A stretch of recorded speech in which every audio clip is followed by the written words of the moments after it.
Welcome into We Talk Ball. Same show, new channel at the College Sports Crew on YouTube. You can follow us on YouTube at College Sports Crew, capital C, capital S, capital C. You can also follow the new show account on Twitter at College Crew. Welcome in. Same name as the show, We Talk Ball. Joined as always by my boy Austin. What's up, brother? What's up, man? It's a great day. It is a great We are day, isn't it? It's the beginning of a new era for the show. Uh, we got playoff football this weekend. I feel we're like you and 24 I, hours away, right? yeah, we are less than 24 hours away. Um, I feel like you and I make a point to, not talk playoff football all season long, because, the regular season does still matter. But now that it's here, I'm hyped, man. It's gonna be some good football games. Dude, I'm so hyped. I was telling somebody on this on TikTok that I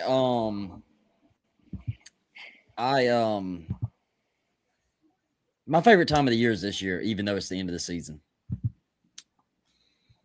That this is my favorite time of the year. And it's Yeah, because of the playoff games. It's because and then you mix in the NFL games, you got those going on. Then NFL playoffs come up. This December, January, and February stretch is like, even though it's the saddest time, it's also like the best time as you get some playoff yeah, football. And I guess maybe, like you said, we don't talk playoffs until the playoffs come, period.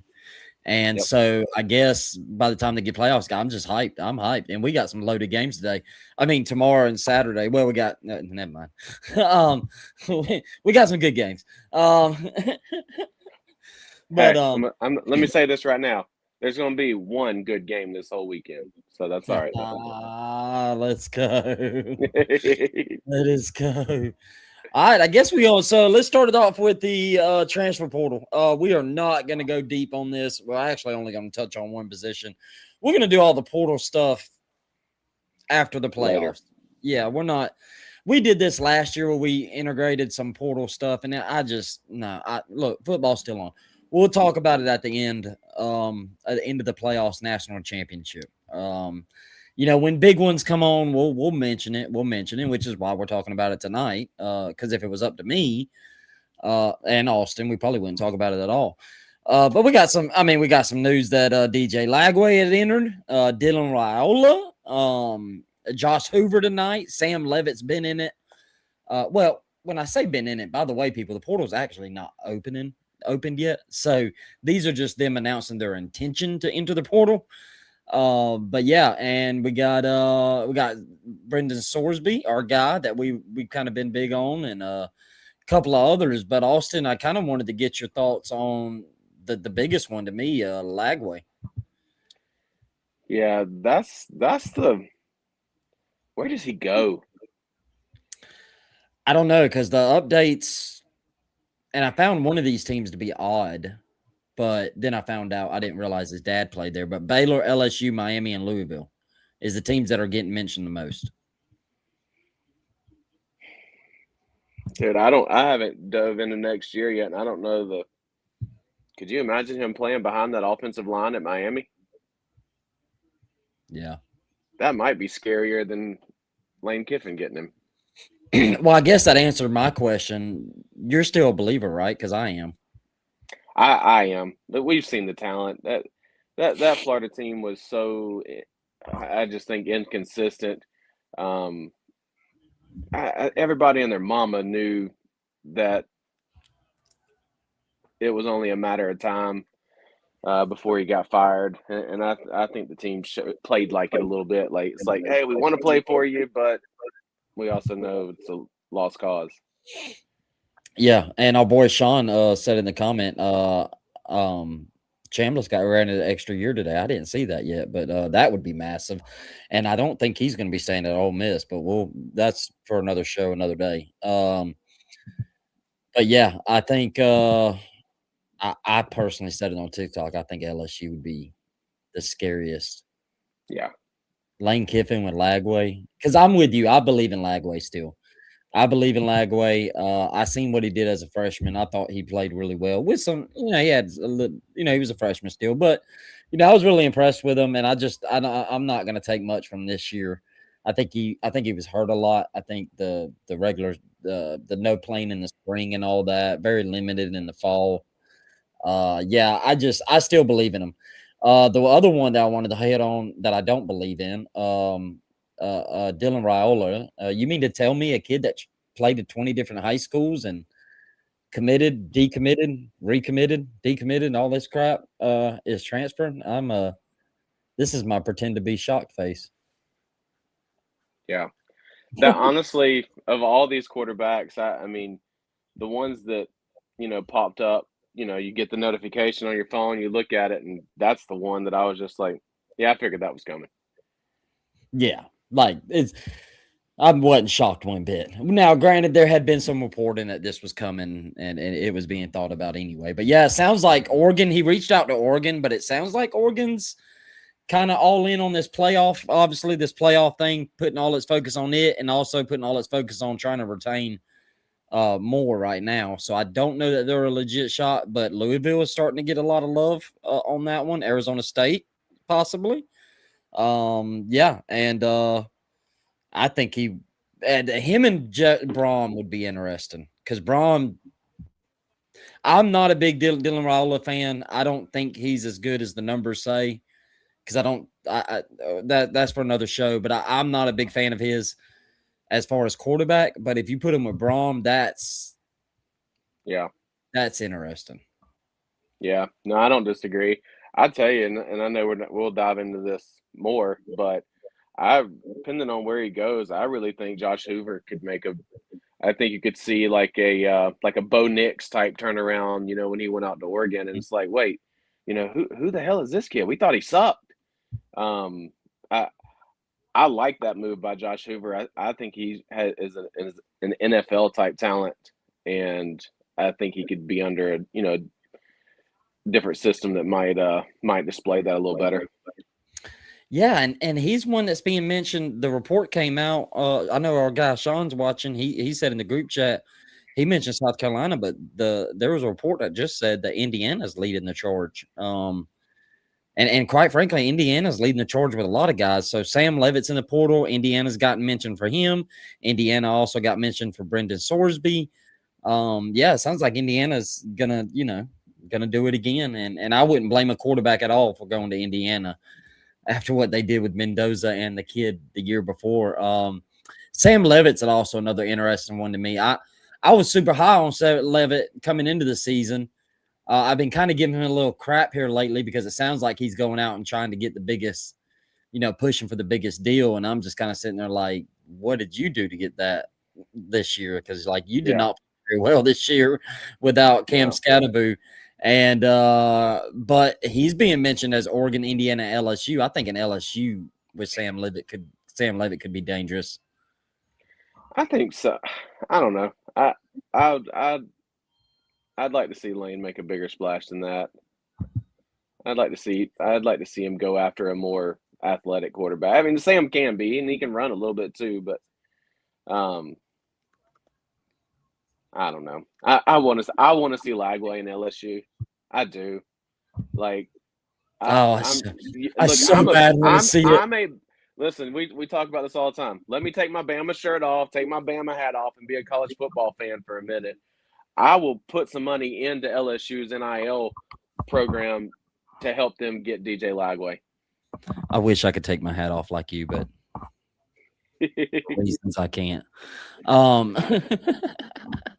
Yeah, that light up above you would cause a glare on the camera. Yeah, we would ruin the whole glare and we'd lose TikTok. Yeah. But yeah, I want to see Lagway at LSU so bad. And I would can I get a little reckless? Come on. Lagway go to LSU. I'm gonna go all in on LSU next year. F it. Wow. I'm gonna go all in. Not national championship. Don't. I'm not going crazy. Hey, I haven't drank enough Mountain Dews for that today. But yeah, I'm gonna go all in. I'm just really high on Lagway's potential. I still believe in him, and And and you know how I feel about Lane, despite people that hate him. Something in the comments. Think Raiola's goes to Texas Tech so he can be. I mean, if he does, I think you actually said this. I think he needs to have some type of psychiatric testing done, Yeah. because it would be getting a little scary at that point. But I also don't think he wouldn't be a bad fit there either. So Yeah, I don't either. Luckily, thankfully, the report, as soon as he entered the portal, the report was Texas Tech was not an option. And I was all like, right. thank God Piggly Wiggly Patrick Mahomes is not going to Texas Tech, because this is getting ridiculous. This is getting ridiculous. But anyway, whatever. I'm just happy he's not going there. I'm just happy he's not going there. All right, we said we weren't going to spend too much time on that, and I didn't want to, because we'll get into the portal stuff after the season. But man, it's time to preview some playoff games. It's here. We've got a big one tomorrow night. Alabama travels to Norman, Oklahoma. Alabama, last I checked, I did not check today, was a 1.5 point favorite. Well, depending on where you go, I think you can get Oklahoma as a favorite in some places. Really? At 1.5. So it's kind of flip flopped. Man, I don't know what to. I don't know, man. Like here's my thing. Normally on Bama games, I go first. I want to hear your take. I want to hear your take. No, I want to hear your take on it this week first. I just Oklahoma fans are gonna hate me, because they don't like, and I get it, because I'm a fan of a team that's happened to. It's happened with Kirby. The post game win expectancy. It takes the predictive stats of any given game, and it tosses them in the air, and it just says, "Hey, with these stats, you would have won this game X percentage of the time." The Sooners' post-game win expectancy against Bama was 5%. That's the 5th lowest post-game win expectancy of the year for a winning team. It was a game where Alabama had 412 yards, or 400 and something plus yards, and Oklahoma only had 212. It was a game Ty Simpson had 3 turnovers. But on the flip side of that, Ty's looked like that for the last several weeks now. And to hammer that point, Ty Simpson's first 10 games, 80.6 total QBR, 67 completion percentage, 7 yards per drop back, 81.1% catchable pass rate. His last 2 games, this is just his last 2 games. 55.1 total QBR, 51% completion rate, 3.7 yards per drop back, and 70.3% catchable pass rate. And there's been a lot of hate towards Ty Simpson, how bad he's been playing, but I think it's more the offensive line. And I think it's more the lack of the run game, because what I'm thinking is happening now, and I'm not a coach, Sean's in watching. I think teams just figured out they can't run the ball.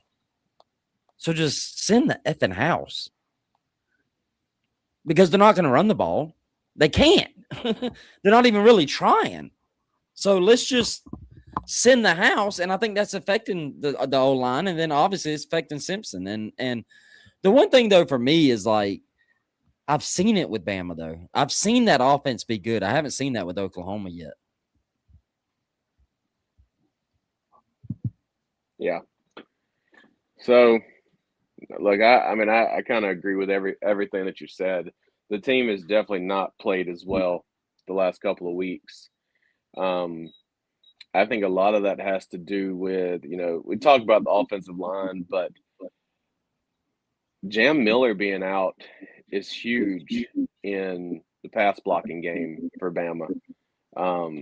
Everything I've read, that pass blocking is just completely different when Jam's not in the game, and you have different running backs in there and stuff. So, I don't know.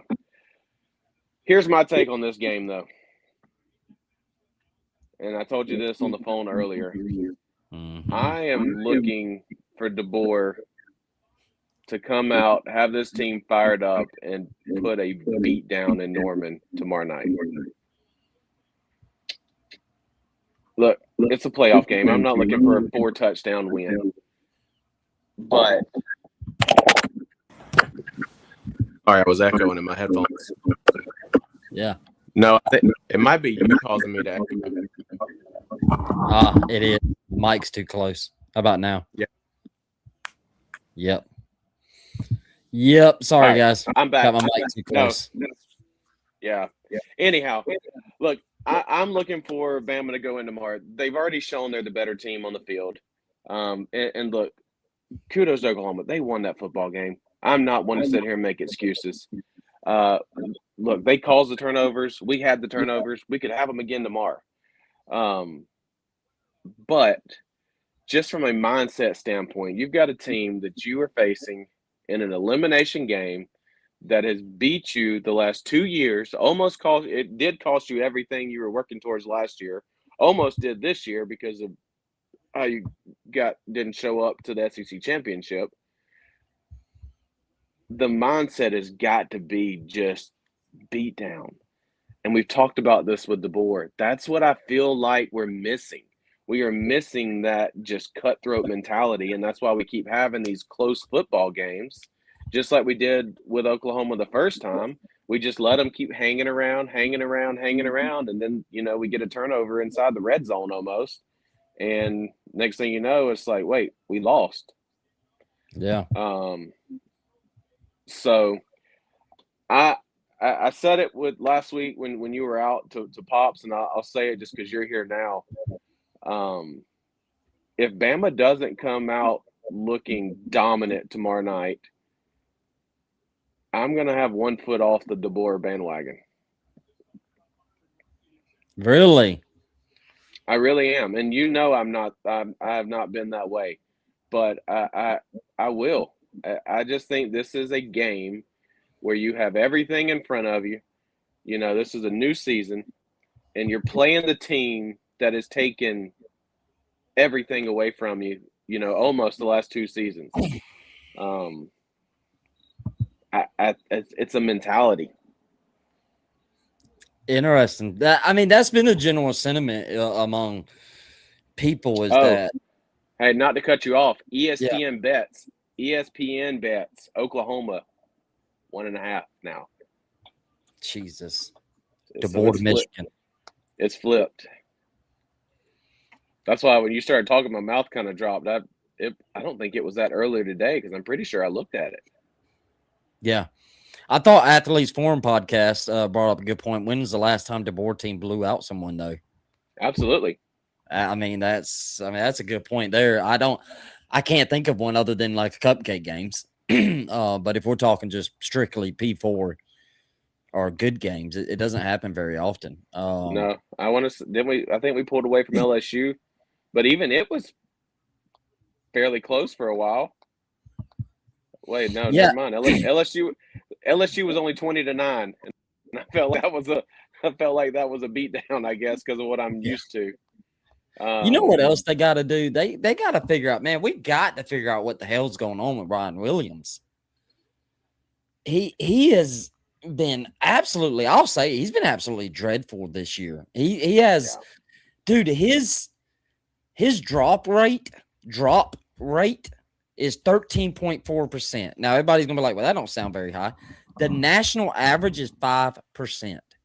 Yeah. I know at one time late in the season, and it's probably still there, he led the SEC in drops. And you were supposed to be, there were some people who had him, picked in the Heisman race preseason. Yeah. I don't. Yeah, I don't know, man. It almost just feels like an effort. Sometimes it feels like an effort issue to me, just watching him. I hope it's not that, but I have read some concerning, things about him. But if we hadn't had Jeremy Bernard show up in the first half of the season, and I think he showed up mainly because people thought Ryan Williams was going to be that guy. because even he, now that he's on everybody's radar, hasn't been everything. So I don't Yeah, I know. also think We need Ryan Williams to step up next 4 games. yeah, I also think it's also the fact I'll be honest, I don't think he's a total complete wide receiver. I don't think he's like a complete wide receiver. I think he can make some dazzling catches from time to time, as he did in the Georgia game. That what was it last year? The spin like the crazy, like he can Mm-hmm. like he has that ability, but I don't know that he's like a real complete wide receiver from like the running and blocking and all that. The catching, he obviously catching is a problem. I don't know. I think the one thing that's going to help Alabama is a lot of players are coming back. Jam Miller possibly. The tight end. I can't even remember his name now. Cuevas. Kravis is back. That's a Yeah, huge, like we missed him. Like that's Ty's, yeah, safety blanket. And don't get me, I say it as Ty. Every quarterback has one. You know, every great quarterback has a safety blanket that they know. Hey, when I need a completion, I can go to this guy. And Cuevas has become that guy this year. So that is as big as Jam possibly being back. yeah. And on the Oklahoma side of things, man, I like their defense is elite. Obviously, Yeah, the front seven is crazy, and I mean they got after it last time, so that's a concern for the Bama side of things, but. They are like I mentioned this in the season. They are gettable in a sense of the pass game because Ole Miss got them. I think while Tennessee lost, if I remember correctly, they were getting them in the air, yeah, and that's why I picked Alabama last time because I felt like Alabama because I think it was it the Oklahoma game when Alabama started to slide. yeah, Yeah, I think it was, and I'm sitting there like that's why I picked Alabama because I was like they have a pass game that can expose that secondary. Also, dude, I'll be honest, I'm the biggest Ryan Grubb lover. I haven't been that impressed with him here lately. Like I was impressed with him early on in the year, but I don't. I feel like now that it's like teams are starting to figure out, like, hey, we ain't got to stop the run. We ain't even got to worry about the run. Like we do not have to worry about the run with Alabama because it's not a. I don't think teams are doing anything special to stop the run. It's more so like they just can't run the ball, and so yeah, don't worry about that. Just send the house. And I don't think Grubb's done a good job of countering that. Like, and I'm really shocked by that because I think Grubb's one of the better offensive coordinators when he was at Washington. And you know how much I love Grubb. Hell, I call this the most massive hire DeBoer's made at Alabama. And so yeah. I just ain't been impressed with him here lately either. It's definitely felt different since, and I sound like a terrible analyst and fan right now because I cannot think of the guy's name that went to Oregon State. Um, but he was essentially our co-offensive coordinator, and they kind of played a little.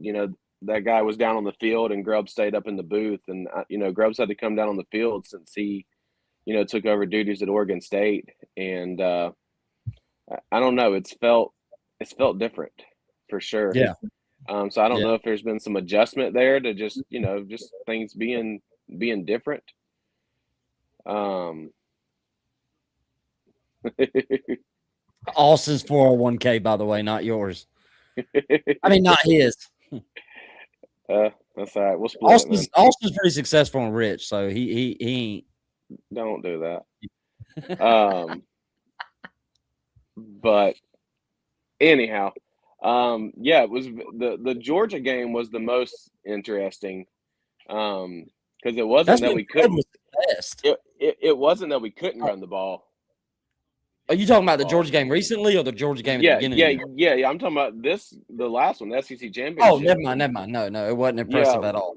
yeah. No, what I mean by that is it wasn't that we couldn't run the ball. Matter of fact, I thought we had a couple of runs where we got a couple pushes. I mean, it wasn't Yeah. great, but um, our leading rusher had 4 carries.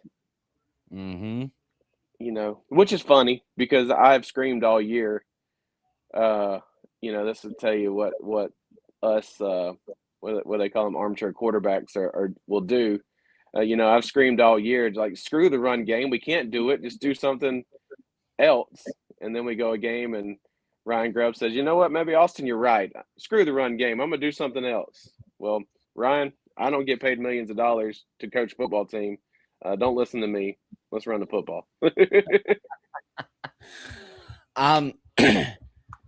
I've battled with this game, so I had to do a. Well, hold on. I want to ask you this though before we get to our picks. I thought this was fascinating. And this kind of helped me make my pick. It kind of pushed me over the edge. I was listening a couple of days ago to a podcast, and it had some Indiana people on it. And they were asking them what Indiana fans thought who they would want to play. Like, would it be Bama or Oklahoma? And the majority, and then I asked on a TikTok live on a show account, a couple of Indiana fans got in our TikTok, saying go Hoosiers, all that stuff. So I said, hey, I want to ask y'all a question because I heard this earlier. Who would y'all rather play, Alabama, Oklahoma? Who are you rooting for? The majority said they want to play Oklahoma. They do not want Alabama. Mm-hmm. And I think that speaks volumes because I think Indiana knows the potential of Alabama because we've seen it. Yeah. We've seen it. We've seen what it looks like when Ryan Williams, the other receiver, and Ty Simpson and the tight end. And, we've seen what that passing attack. We've seen what Ryan Grubb can cook up Georgia third game of the season, not the SEC championship game. And I think that every Indiana fan I've talked to and I've heard on the radio, heard on the comments, and heard on Twitter, they want Oklahoma to win because they think they can just beat. They think that's a win. Yeah. Because they're not worried about Oklahoma's offense. And while Bama's defense or offense has looked really bad, but it does have that potential because we've seen it. So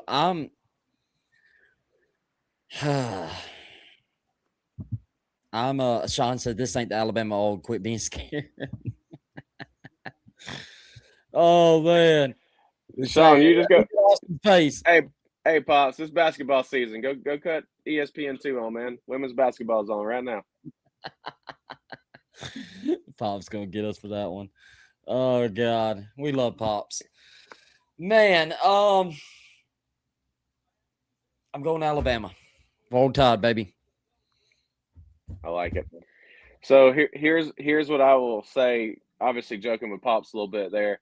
I'm with Sean, and that's my problem. Is I think talent-wise, they're not. This is the best defensive team we've had in years, even counting Nick Saban's last, probably 4 or 5 years. Yeah. Talent-wise, this team is as good as the Alabama of old. Maybe not on the O-line, but everywhere else it is. But it's that they just don't have that killer mentality, and that's what I'm looking for. Give me the mentality of the old Bama, and I'm happy. But I'm with you. Give me Bama and Norman. There was a take in there earlier. You missed it. And I said the offense is. I said Ryan Williams is going to have to play really good for the next 4 games. Say that again. I said Ryan Williams is going to have to play really good for the next 4 games. I thought that was what you damn said. If depending on how Alabama wins this game,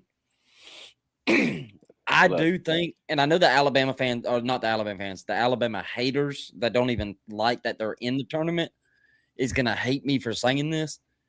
There's 2 teams in this tournament, and we'll get to one in a minute, that I think has the potential to do what Ohio State did last year. And when I say that is, what does that mean? Like, people forget that Ohio State in the regular season had the loss to Michigan, had a loss to Oregon, and quite frankly, didn't really look good in a lot of other games.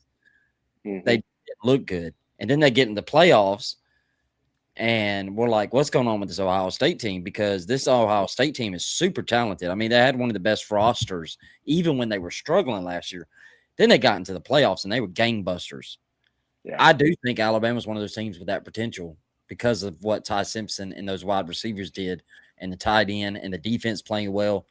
I think they have that potential. But so if I see them win the Oklahoma game where those things are clicking, I'm starting to worry. I'm going to start worrying we're going to get another Georgia Bama. And But if they do it in a way of like last time, it's played exactly like last time. But Bama, it flips. Bama wins by 3 in a sloppy game. Then I'm not concerned. I think Indiana beats them in the next round. Yeah. No, look, my fandom says they've got to play good for the next 4 games. I don't think they've got to turn that offense around a lot. Yes, Yeah. everything you said is right. It has potential because it's done it. We've seen them do it. But I don't know if a light switch flips that quick or not. But you know, we'll see. Unfortunately, I think the Ohio State of last year is going to be the Georgia Bulldogs. We'll get to that at the end of the show. All right, Miami, Texas A&M. I think Texas A&M was favored to 3.5 last I looked. Man, they're kind of the same team, ain't they? I mean, it kind of really feels that way to me. They feel like they're pretty similar in a lot of ways, particularly at quarterback. Reed and Beck, they're both pretty good quarterbacks, but they both can have bad moments. Reed, the South Carolina first half did not look good. Texas game, I thought he was kind of and then Beck, obviously the SMU versus Louisville game. That to me is one of the more fascinating matchups. Is which quarterback do we get? Do we get good Reed? Do we get good Beck? Do we get bad Reed, bad Beck? But I think the biggest question in this game to me is, and the reason why I love this game, because we love the big uglies, but it's the line of scrimmage. Miami is top 5 in the pressure rate. Aggies are the top 20 in pressure rate allowed. Other side of that, Miami's D-line is first in pressure rate. Oh, no, I'm sorry. The other side of that, Miami's offensive line is first in pressure rate allowed, and A&M's ranked in 17th in pressure rate generated. So you've got a bunch of line of scrimmages thing with Texas A&M and Miami where they don't allow much pressure on either side. And to me, it's who can protect the quarterback the best, because I don't think either quarterback does that great versus pressure. Now, what's interesting with Marcel Reed, when I went and looked at the numbers, I don't have it, but I looked at it before the show. Marcel Reed actually does really good when you send the house, like when you're sending pressure. He actually does really bad when it's from just the front 4, like the 4. Yeah. If you can generate pressure with the 4, he's actually really bad. So can Miami get pressure with just 4 against that Texas A&M offensive line? I mean, this game is super fascinating to me. Yeah, I honestly think so. I'll say 2 things. That last stat, can Miami get pressure on Reed, I think could be the difference in the ball game. Okay. Yeah. However, the flip side of that, the most thing I'm excited to watch in this game is, can Texas A&M get to Carson Beck? I mean, you have Texas A&M, who I think I read is tied for first in the nation in sacks, and Miami is first in fewest sacks allowed. I think they've only given up 11 all season. So I mean, maybe that's the old school in me coming out, but I can't wait to watch the big guys up front going at it. I can't either. I'll go ahead. Sorry. No, and I was just gonna say, and I think both the biggest question marks on both teams is the inconsistency of the quarterbacks. Yes. And that's why I think so much is going to go into this into the battle up front, and I think that could be the difference in the game. I also think the biggest thing for Miami is I think they've got to sorry, my wife's the real MVP. I'm having trouble with coughing, and she just got me a drink. My wife's the MVP. I'm losing my voice a little bit because we do so many dang shows, and which is good. We produce a lot of content. But my voice is struggling right now. So I hope YouTube and Twitter, y'all bear with me. But my wife's the MVP. Y'all couldn't see her because she's not on the camera, but she helped your boy out, got me something to drink to help the throat. But yeah, I also think with Miami, they got to find ways to win. They got to find ways other than getting the ball to Tony, the stud wide receiver for Miami. Like, this kid is a stud. I think he's going to be a superstar in the NFL because the one thing I'm fairly confident with the Elko is he's going to do a good job stopping the wide receiver one. Like Texas A&M does a pretty good job of like locking down your wide receiver one. And I'm very curious. Miami's they've got to find a way to get some plays made where it ain't just Tony because he's kind of like their whole offense on the wide receiver core. And then to me, for Miami, they gotta win second downs and getting third and shorts because Texas A&M is one of the best at third downs. Listen to this. 73% of Texas A&M opponents' third downs requires 7 or more yards. Wow. 73%.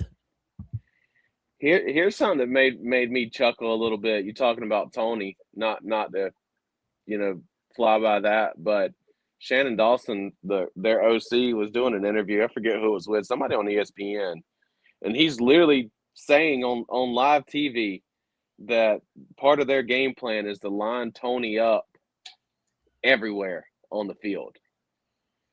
And when I was listening to it, and I was like, why the hell would he say that? And then I got to thinking, because he knows, even if they know it, they can't stop it. Because he's that good, So I think they're going to try to, disguise everything they can and just get the ball in his hands any way they can. The mute button got my ass again. Yeah.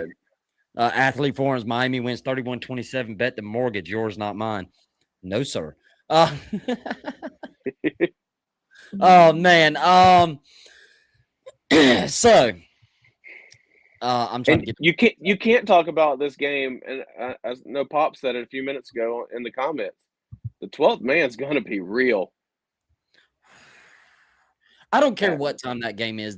I was going to say, I want to fuss about this being the 12 o'clock game, but however, it works wonders for my schedule for Saturday. But I don't care. The 12th man is going to be real. Those guys will probably. What's your schedule Saturday? Oh, you can tell. Yeah, I'll tell you later. We talk on the phone every day. What the? I'm be watching football. Don't worry. Oh, okay. But anyhow, I'm just saying. I like this game being early for my schedule because I can pay more attention to the 12 o'clock game than I can the night game. Let's just say that. So, however, I don't care what time it is. The 12th man is going to be real. Oh, it's going to be nasty. This is their first playoff game. Their first playoff game. Yeah, definitely cut Pops. He's going to get that afternoon. If there's one thing I know about my best friend, who I've known for 20 years, he's going to get that. He's going to get that afternoon nap. What's up, Tanner? He came from TikTok. Said he loved my Ryan Grubb comment on when we were previewing that game on TikTok. I seen it, Tanner. I just can't look at TikTok much. Thank you for coming from TikTok, though. We gotta applaud you, my man. That's the whole goal right there. Appreciate it, Tanner. Yeah, absolutely. So, this time I'm ready to make my pick. I went back and forth on this game. Bear with me for a minute while I make this pick, because I kind of want to talk about something. So, when Mario Cristobal was at Oregon, I was like, you remember Austin? I was a pretty big Mario guy. Like I would remember I would fight people because I would have him in my top 10 as coaches. Ranked coaches. Like I'd have him as a top 10 coach back when he was at Oregon. And because what he did at Oregon to me was fascinating in the sense that he raised Oregon's ceiling to me by the way he recruited. And I know people are going to come at me and go, Chip Kelly. Yes, Chip Kelly went to a national championship. He made Oregon, the flashy Oregon. But Chip Kelly didn't really recruit like Mario Cristobal did. And I thought Chip Kelly was, there was a ceiling there with Chip Kelly. And yeah, they went to the national championship, but I thought long term, was they going to be able to win national championships? Because Chip just didn't recruit top 10 classes. There wasn't very many of them, if any at all, with Chip Kelly. So Mario got there, and Mario was like, recruiting top 10 top 5 classes. Like, it was like, okay. And then he went to Miami, and I lost some luster for him. You know, he loses to Syracuse. He loses. We talked about it preseason how I was so sick of Mario Cristobal, so freaking sick of it, and because he just kept freaking losing games to teams way less talented than his team. And we talked earlier about how I felt there was a second team that could go on a 4-game run, and I think Miami's that talented. And I think that, and because I like Beck when he's on it, I like Tony's. I think he's one of the best wide receivers in the country, if not the best. I think the defensive line, Bain, or whatever his name is beast. I think that was the devil talking on my shoulder, and he was telling me all this. And then the angel popped out of nowhere today because I was leaning Miami. Because I think they're talented enough to make that 4-game run. Then the angel came on my shoulder, and he whispered, Mario, big game. I said, you want me to trust Mario Cristobal in a playoff game? What was that famous? The playoffs? You want me to trust Mario in the playoffs? You want me to trust a man that can't win a big game in the regular season to win the biggest of big games? Hell no. Give me the Aggies, man. Big game Mario's going down again. You want me to trust Mario at Kyle Field and it's a playoff game? No, sir. No, sir. He'll screw this up. He always does.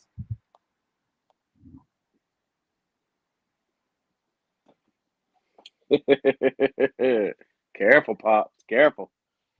Look, I'm not going to jump into it as much as you did.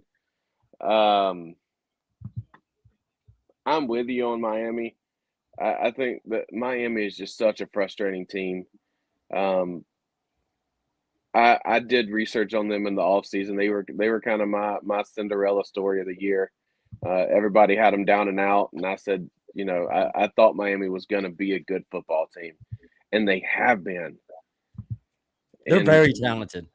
They are. They're a good football team. But again, it's I can't. I want to. You can't. I want to. He does this shit so bad. And my pushback to even the big game thing is it's not the big games that Mario lost. No, he loses to teams that are nowhere near in the stratosphere of the talent he has. So does that mean he shows up in the playoffs when it's time, when it's actually go time? No. I don't know. Hey, we'll find out on Saturday. We'll find out on Saturday. But maybe he can win me back this weekend. But the hell with that. I've been bit too much by Mario. I'm not falling for it again. No. I'm with you. Sir. I'm not either. Give me the Aggies. All right. You know what? Tulane, Ole Miss, and James Madison, Oregon. We are not going to preview these as in a traditional preview. What I would rather do, we did this Tuesday for Ole Miss, Tulane. We didn't talk James Madison, Oregon because it's an SEC show. What's the path to the upset? Let's start with Tulane, Ole Miss. To me, Austin, I think Tulane improved somewhat on defense, but I don't know that it's been a huge gain. Like just say UGA. Like UGA's made huge gains on the defensive side. I think Tulane has made some gains. I don't think it's that big because I watched North Texas. I was kind of impressed by them, how they were winning that game. And I was like, man, that defense stepped up because I thought it was going to be a shootout. But then I got to looking. I went back and actually rewatched it and looked at the numbers and stuff and didn't even realize they had like 5 turnovers. They got 5 turnovers. Yeah. And North Texas still had like 400 plus total yards on offense. So, and you're facing an Ole Miss team that's really good on offense. It's not elite, in my opinion. The run game, this is what makes Lacey so freaking impressive. The run game's like 40th in rushing success rate. It's not elite. It's nothing like last year's run game, but Lacey's still very good. I think the only path to victory, honestly, for Tulane is to run the ball, slow down the game, keep it short, keep Ole Miss's offense off the field. And I will say I wouldn't be surprised if Tulane won. I really wouldn't. I think I would not be shocked. I'm gonna pick Ole Miss. I'm gonna pick Ole Miss to cover. And I also want to bring up this before we go to you on what the upset looks like. Guys, I don't want to take too much away from week 4. That was early in the season. You had a Tulane quarterback who joined the team in July. He didn't practice in the spring with his team. He didn't practice in winter workouts with his team. He came in the summer, like 2 or 3 months before the season. And they were also down one of the best offensive linemen. So I don't think this is the same Tulane team. I do think Ole Miss covers, but if you're asking me, Austin, who I think is more likely to upset who, I think it would be Tulane. I'm not picking it, but I think Tulane would be the most likely upset. What does the upset look like for you? Yeah, I think I'm with you now. This is the path to upset. I'm nowhere near picking it. But I think you're right in they've got to slow the game down. They're not going to stop Ole Miss's offense. It's not going to happen. I do think we could see Ole Miss get off to a slow start, maybe getting some kinks worked out, some on the field stuff, just with with Lane Kiffin not being there.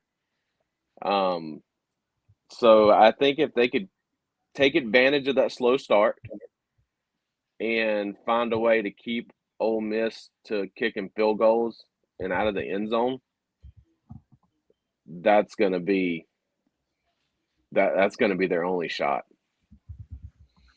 Yeah, I'm with you. And I'm also curious on I personally lean on Ole Miss responding to Lane Kiffin being gone in a positive way because the way that went down. But we don't know. That could be a factor. That could be a big factor. It's going to be a factor. And I said this. I think Ole Miss. I'm not going to use the word lucky, but Ole Miss is grateful to be one of the teams playing the G5 team this week. And honestly, frankly, it's kind of scary that they get that. Yeah, it's better than a bye for them because they get some playing time against the team that they should win off of just out talent. And be able to get some of the coaching kinks worked out and some of the communication, things worked out in this game before they have to go play the, eventual national champions and Georgia Bulldogs.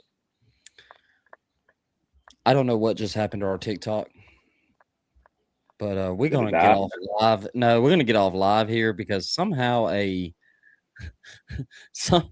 don't even know what happened. Somehow I went to go stare at TikTok, and next thing I know, a woman, it's a split screen, and there's another woman in the live with us. Yes, just staring at me. So when I turned like this, when I turned like this, I had to turn my volume down. I don't know if you heard it because you can hear all the noise in the background. And I turned my phone. And I'm looking, and a woman is staring at me with a split screen. How did that happen? I don't know. My heart is beating out my chest right now because, I'm like, who is this? Could you talk to her? Doing? No, because my mic wasn't muted. You're talking. I'm in shock. I'm waiting on my wife to walk in and see this strange woman on my TikTok and burn this whole operation down. And now I'm petrified. I don't know. I don't even know how I can continue on with the show. Anyway, you know how you get annoyed that I ignore you? I ignored you a lot on that one because I don't know what just happened. Wow. Was she clothed? She was clothed. Yeah. She had shorts and a hoodie, and she literally looked at me and went and just smiled, and then she disappeared. Did she work in the front office at Michigan? No, I don't think. I don't know. The lady who I'm sure is a very nice lady, didn't stay long enough. But wow. I'm sorry to derail the show there, but I literally just got the crap scared out of me. Oh, that's In so funny. many ways. Because I'm sitting here thinking, like, my wife's in the living room, and here's this lady just staring at me on TikTok live. I'm like, I'm scared in that way. And I'm also scared because I don't expect to turn and look at TikTok comments Yeah. and to see somebody staring at me. So I was scared in so many ways. Anyway, all right, let's make Pops text us in the group chat how wrong we are. 0.0% chance I think James Madison has. Our boy Pops thinks they got a chance. I talked to Pops on the phone earlier for an hour, and you're in our group chat. Pops thinks they got a shot. I don't. Now, I will say before Austin says anything, Sean, our resident up there, I'm not going to give away where he lives, up there in the Northeast. Ain't that Northeast? No, Northwest? Nope, Northwest. Northwest. Clip that. Northwest. Listen, I didn't go to college. Northwest. And he's given us weather reports. Pretty good weather reports, like extensive weather reports. And Pops likes James Madison, but I don't. What's the path to upset? A shit ton of our turnovers, the rain to affect Oregon a lot, but I don't know that it would because Oregon. I mean, doesn't it? Pops can answer in the comments. It rains there every day, right? Yeah, no, it does. Maybe not this kind of rain. Listen, I think these. I think this is going to be when we get through this weekend. You know, we're as content creators, we want to make one of these games exciting. I don't think it's going to be. Listen, Pops, commenting about how bad the weather's been up there in Oregon lately. Prayers to anybody who's affected by it. I don't want to seem insensitive by it because I know there's some, real stuff happening over there. But the weather's not going to be the only landslide on Saturday. There's going to be a landslide inside the stadium when Oregon covers against James Madison. Yeah. Tell me on I think no, and I said that obviously joking and playing around a little bit, but I think Dan Lanning is the wrong coach to put in the game against the G5 team because I think he's going to want to prove a point of saying things need to change. What quarter does the cover happen? Pop's gonna get us. I think it's the first quarter. Well, I don't know if they win by 20. Was it 21 and a half? I think it's quarter. I think they score first drives. Yeah, I by halftime, athlete. Yeah, I think so. All right, we hit the 55-minute mark, but we got one more segment. So all right, just to recap, we both win Alabama. I don't like. We agreed on every game. I don't like this. Yeah, I mean, there's only 4 games and 2 of them. Yeah, but that's kind of scary. That could be good or bad. Let's hope. So the fun thing is, let's hope the show WeTalkBall goes 4-0. So all right, to recap, we both went Alabama. We both went Texas A&M. We both went Ole Miss. We both went Oregon. So let's give out our predictions for the playoffs. So that would mean Oregon will face Texas Tech. We're not breaking these games down. We'll break these games down another day if they happen. Oregon, Texas Tech, Bama versus Indiana, Georgia versus Ole Miss, and Ohio State versus Texas A&M. I'm going to go, and this is how I've already written my bracket down. I'm going to go Oregon to beat Texas Tech. I'm going to go Indiana to beat Alabama. I'm going to go Georgia to beat Ole Miss.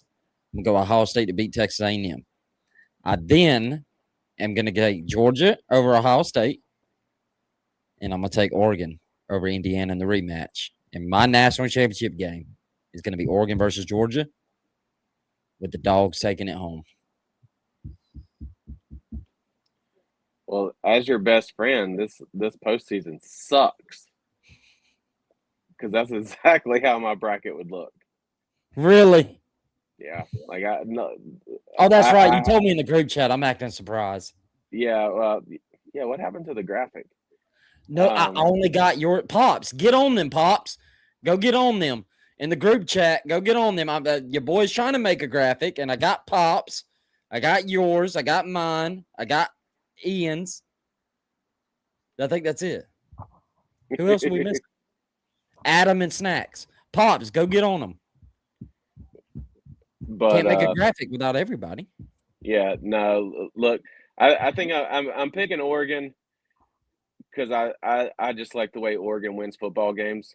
I've talked about it a couple of times. I think they just find a way to win, and that's sometimes what it takes. And when you get into a playoff type mentality, and I think you'll be able to say that after Saturday if JMU covers. Yeah. Pops, Well, I'll but be listening to them. and I just think Georgia's playing. Honestly, I tell you what. Let me say this, and I know we got to wrap it up. But if Bama does get beat by Oklahoma, and let's say they get beat, not get beat by 10 at Oklahoma, I may fall off a little bit on how high I am on Georgia. I don't know if I'm, Yeah. reading into that SEC championship game too much, I but do it think does. there is some of that. It does just feel like Georgia's clicking, though. Well, I do think Georgia's clicking because of the Texas game. I think Georgia's clicking because of Yeah, the other games, Mississippi State game. that's true. I don't necessarily take too much from the SEC game because I do want to remind people. I don't want to get too deep. It was a lot of short fields, but hey, I do Listen, think. I No, said that to take Georgia had one sustained drive that was a full field touchdown in that game. And yeah, again, I'm not making an excuse for Georgia. I'm just saying that's what Bama's been doing, though, and it feels like you can clean that up. yeah. But I don't know. We'll find out in 22 and a half hours. Yeah. Real quick before we'll end the show on this, based on Athletes Forum podcast, based on picks, what second round matchup are you looking forward to? Honestly, it's Oregon versus Texas Tech. Yeah. Because I want to see Texas Tech. I want to see Texas Tech. If Texas Tech comes out and beats Oregon, that throws everything in a wrench for me. It does me too, because Yeah. I'll be honest. In watching Texas Tech play, they look like they're playing as well as anybody in the country. They just haven't really played anybody to be able to say, are they that good? Yeah. So we'll see. Yeah, I can't wait. All right, 59 minutes. We hit it. We hit an hour. We try to go just an hour, but we'll go over an hour too. Sometimes it don't matter. But we appreciate everybody that tuned in. Again, not going to get into the spiel why we made the move. I've told that story on TikTok. I've told the story on Twitter. I've told the story on YouTube. But we are on a new channel now, College Sports Crew. This is a amazing group of guys, and we're going to do a massive big things. I truly believe that. We've got a lot of shows on this channel, including ours, WeTalkBall, and we're just amped up. I can't wait. I talked to Sean for like an hour, and I think it was an hour and 15 minutes today on the phone. Half of it was show stuff, other half was other things, but we spent a lot of time talking about show stuff, and I can't be more excited about this group that we are doing stuff with, and I can't wait. As far as next week, because me and Austin talk pre-show, we'll get it all figured out. Next week is Christmas. Kind of forgot Christmas is on Thursday. Obviously, we're not going to do a show on next Thursday, because it's Christmas. Unless YouTube in a week wants to pay us. And then I'll do whatever they want. Christmas is over with by 8:30. I mean, if you're good with it, I'm good with it. But I mean, we talk ball. I mean, I'm good with it. Maybe we had just figured out. So we may be back next Thursday, Christmas Day edition. Because you're all right. It is over at nighttime, and I don't think I have any plans that night. And the veteran sports voice will be on tomorrow night.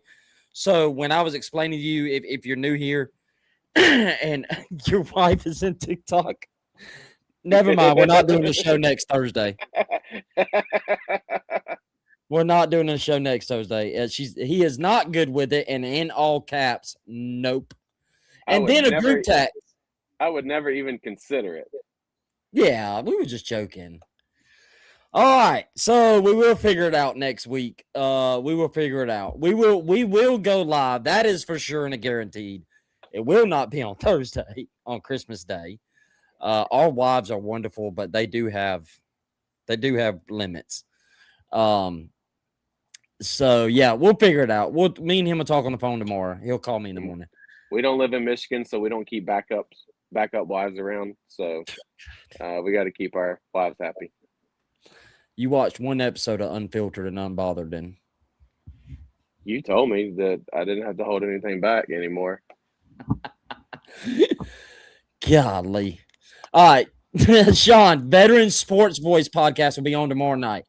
So what they're going to do tomorrow, from what I understand, they're going to get on there tomorrow and actually explain what we are. And I thought that was a phenomenal idea because, when we do in these shows, we don't have much time to try to really explain it. We got so much stuff we got to talk about that's content. So him and Ian's going to come on and just explain what we are. So if you want to know what this channel is about, what it's going to be about going forward, tune in tomorrow night. It'll be a chill episode. I may be producing. I don't know. I have to get with Sean. Yeah, I probably will be because Sean said I can't produce, or he can't do a show without me producing. So I may be on there. So I'll be producing it. And you need to tune in because it'll be a good lesson to learn what we're about. So anyway, that's enough blabbing. We appreciate y'all. Go sub to the channel at College Sports Crew on YouTube. Follow Twitter at College Crew. Thank you, TikTok. Thank you, YouTube, all that. Appreciate it, guys. And we'll see you next week sometime. We'll announce it on Twitter. I'll put a video out on TikTok and I'll put out a video on YouTube and we'll tell you when we go live.